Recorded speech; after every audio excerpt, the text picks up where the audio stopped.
इस लड़की को आपने वीडियोस में जरूर देखा होगा, लेकिन क्या आप इनकी सच्चाई जानते हैं? एक ऐसी लड़की जिसकी नाक ही नहीं है। फिलीपींस के एक मछुआरे को समुद्र में ये क्या मिला, जानेंगे वीडियो के आखिर में। नंबर 9, इंटरनेट पर आए दिन कई शानदार वीडियोस वायरल होते रहते हैं। ऐसे वीडियोस जिन्हें बस देखते रहने का मन करे, और ऐसा ही एक वीडियो वायरल हुआ पिछले महीने।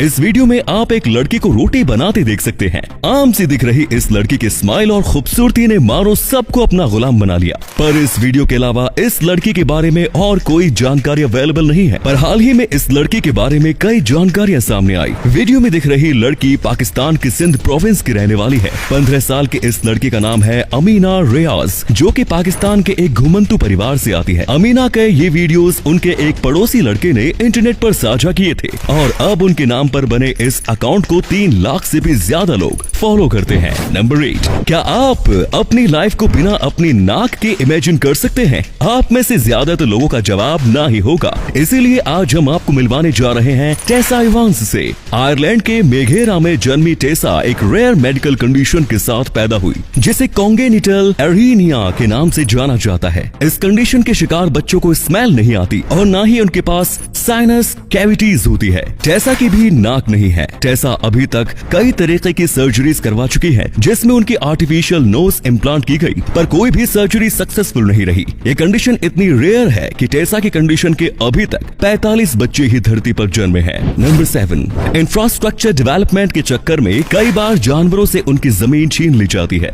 और फॉरेस्ट एरियाज को भी कंस्ट्रक्शन के काम के लिए साफ कर दिया जाता है। ऐसे में जानवरों की लाइफ काफी डिस्टर्ब होती है। पर आज हम आपको एक ऐसे हाईवे के बारे में बताने जा रहे हैं जो परफेक्ट एग्जाम्पल है ऐसी डेवलपमेंट का, जहां इंसान और जानवर दोनों की जिंदगी पर कोई फर्क न पड़े और नया इंफ्रास्ट्रक्चर भी तैयार किया जा सके। हम बात कर रहे हैं मध्य प्रदेश में मौजूद पेंच टाइगर रिजर्व में से होकर गुजरने वाले NH-44 की। 16 किलोमीटर लंबे इस हाईवे को एक फ्लाईओवर के रूप में बनाया गया है, जिसके ऊपर से दिन भर में कई गाड़ियां होकर निकलती हैं, वो भी बिना वहां रहने वाले जीवों को डिस्टर्ब किए। इस रिजर्व में रहने वाले जीव फ्लाईओवर बनने के बाद भी ऐसी जिंदगी जी रहे हैं जैसे वे उसके पहले जी रहे थे। नंबर 6, घोड़े काफी फुर्तीले होते हैं, इसीलिए उनका इस्तेमाल एंशिएंट टाइम से किया जाता रहा है। पर क्या आप जानते हैं कि घोड़े की पूंछ भी काफी काम में ली जाती है, और वो कैसे? चलिए आपको बताते हैं। घोड़े की पूंछ के बाल की ड्यूरेबिलिटी काफी ज्यादा होती है, इसीलिए वायोलिन की बॉ बनाने के लिए घोड़ों में बालों का इस्तेमाल किया जाता है। एक बो में 150 से 180 तक बाल उगते हैं, जिन्हें वायोलिन के तारों पर रगड़कर एक खूबसूरत धुन बजाई जाती है। साथ ही घोड़ों के बालों को गहने बनाने उनमें भी इस्तेमाल किया जाता है, जहाँ वे गहनों को पिरोने वाले धागे का काम करते हैं। नंबर 5, इंसानों द्वारा बनाई गई कई चीजें इतनी अनोखी होती है कि एक बार के लिए देखने वालों का दिमाग ही सन्न हो जाए, और इसका परफेक्ट एग्जाम्पल है चाइना का ये ब्रिज। चाइना के चांगशा में मौजूद इस ब्रिज का नाम है लकी नॉट ब्रिज, जिसे एक बार देखने पर समझ ही नहीं आता कि ये कोई ब्रिज है या फिर कोई इल्यूजन। इस ब्रिज को 3 ब्रिजेस को मिलाकर बनाया गया है,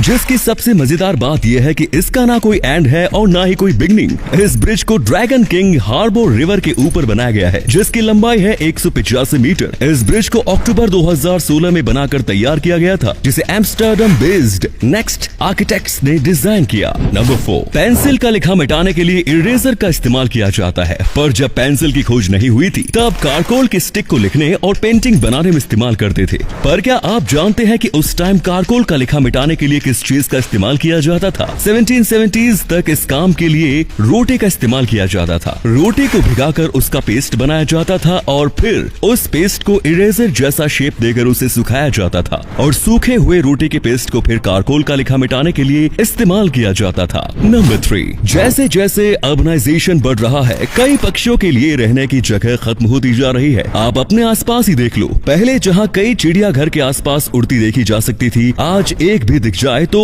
काफी बड़ी बात हो जाती है। और इसी समस्या को ध्यान में रखते हुए डच डिजाइन एजेंसी क्लास क्विकेन ने कुछ इस तरीके की रूफ टाइल्स डिजाइन की है। इन टाइल्स पर पक्षियों के रहने के लिए कुछ इस तरीके के छोटे छोटे घर बनाए जाते हैं। डच एजेंसी से इंस्पायर होकर टर्किश टेराकोटा मैन्युफैक्चरर हीट टेरा अब इस तरीके की टाइल्स को प्रोड्यूस कर रहे हैं, और आप अपने लोकल एरियाज में मौजूद पक्षियों के शेप के हिसाब से इन टाइल्स को खरीद सकते हैं, जिन पर अलग अलग शेप और साइज के पक्षियों के लिए रहने की जगह होती है। नंबर 2, कई बार ऐसा होता है कि आप कोई मूवी देखने बैठ जाते हैं और मूवी के बीच में ही आपको नींद आ जाती है। ऐसे में मूवी तो बीच में छूटती होती ही है, साथ ही टीवी भी चलता हुआ छूट जाता है। और इसी समस्या को ध्यान में रखते हुए नेटफ्लिक्स ने स्मार्ट सॉक्स डिजाइन किए हैं। नेटफ्लिक्स सॉक्स नाम के इस जुराबों में ऐसे इलेक्ट्रॉनिक डिवाइसेस लगे होते हैं जो नींद आने पर आपकी पल्सेस को पढ़ लेते हैं और जैसे ही आप सोते हैं ये नेटफ्लिक्स को ऑटोमेटिकली बंद कर देते हैं ताकि नींद आने की वजह से आप उस मूवी का कोई भी हिस्सा मिस न करें। नंबर 1, कई बार किसी चीज की कीमत ना पता होने पर हम उसे हल्के में ले लेते हैं और फिर पछतावे के अलावा हमारे पास कुछ नहीं बचता। और ऐसा ही हुआ फिलीपींस के एक मछुआरे के साथ। 2006 में मछुआरे को मछलियां पकड़ते हुए एक मोती मिला जो काफी बड़ा था। थोड़े टाइम तो उसने उस मोती को गुड लक चार्म समझकर अपने पास रखा। फिर एक दिन उसने वो मोती अपने एक रिश्तेदार को दे दिया। रिश्तेदार ने उस मोती की जांच करवाई तो पता चला कि उसकी कीमत $100 मिलियन से यानी लगभग 750 करोड़ रुपए। 1 फीट यानी 30.5 सेंटीमीटर चौड़े और 2.2 फीट लंबे इस मोती का वजन लगभग 34